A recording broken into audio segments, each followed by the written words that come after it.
Today, we're diving into one of the most powerful stories in all of sports history. But this is a story that's about so much more than just winning races. Okay, I want you to picture this. The year is 1936. The place? Berlin, Germany. And literally, the entire world is watching. You can almost feel the tension in the air, right?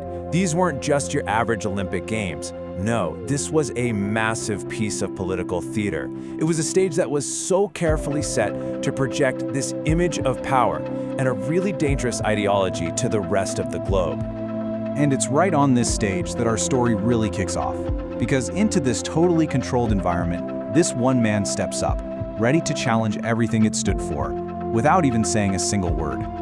I mean, just look at the unbelievable contrast at the heart of these games.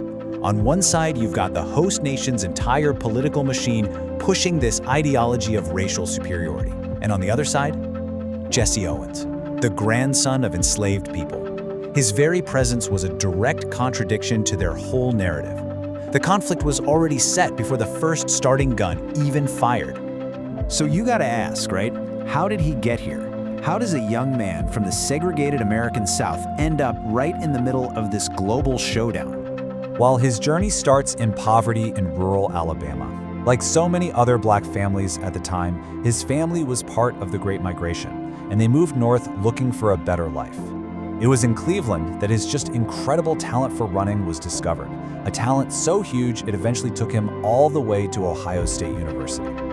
But let's be really clear about what being a star athlete actually meant for him in America back then. He was living this painful paradox. He was celebrated on the track, sure, but the second he stepped off it, he faced constant, humiliating segregation. It's like America loved his medals, but it didn't always respect the man who wore them.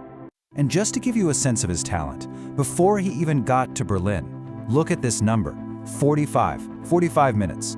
On one single afternoon in 1935, in less than an hour, he completely rewrote the track and field record books. This wasn't just a great athlete, this was a force of nature.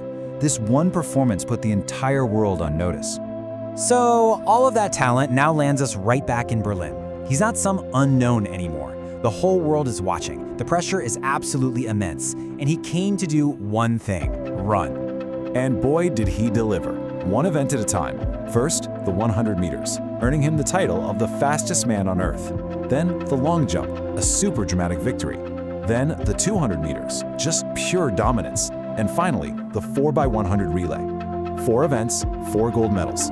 Every single one was a powerful, undeniable statement on the world's biggest stage. But inside that quest for gold, there was this incredible moment of pure humanity. So in the long jump, Owens was super close to being eliminated after 2 fouls. And his main German rival, a guy named Long, actually came over and gave him friendly advice on how to adjust his takeoff spot to play it safe. Think about that. In the heart of Nazi Germany, an athlete chose decency over ideology. It's truly one of the greatest acts of sportsmanship in history. Ultimately, each one of Owens' victories sent a message that was way louder than any political speech. The truth of his talent, his discipline, and his grace under pressure, that was something that propaganda just could not defeat. So you would think, right? After single-handedly dismantling a racist narrative on the world stage, he would return to a hero's welcome, free of all prejudice. But the next chapter of his story reveals a really heartbreaking reality. And this was the bitter truth. The world saw him as a hero who had defied Hitler.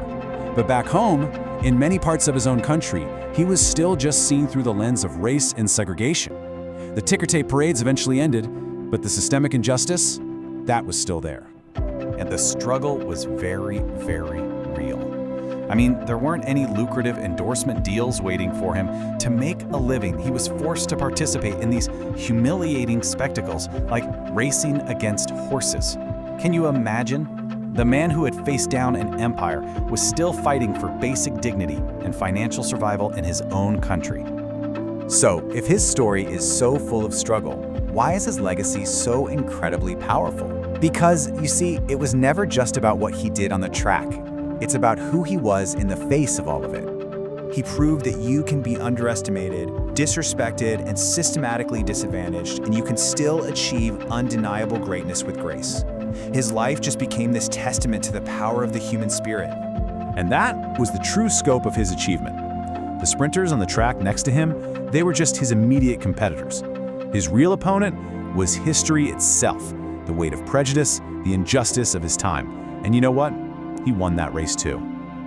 Ultimately, Jesse Owens' story leaves us all with this one question.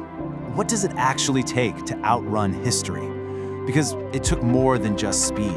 It took resilience, dignity, and an absolutely unbreakable will to prove that greatness can't be defined by hatred. And that's a lesson that remains just as powerful today as it was all the way back in 1936.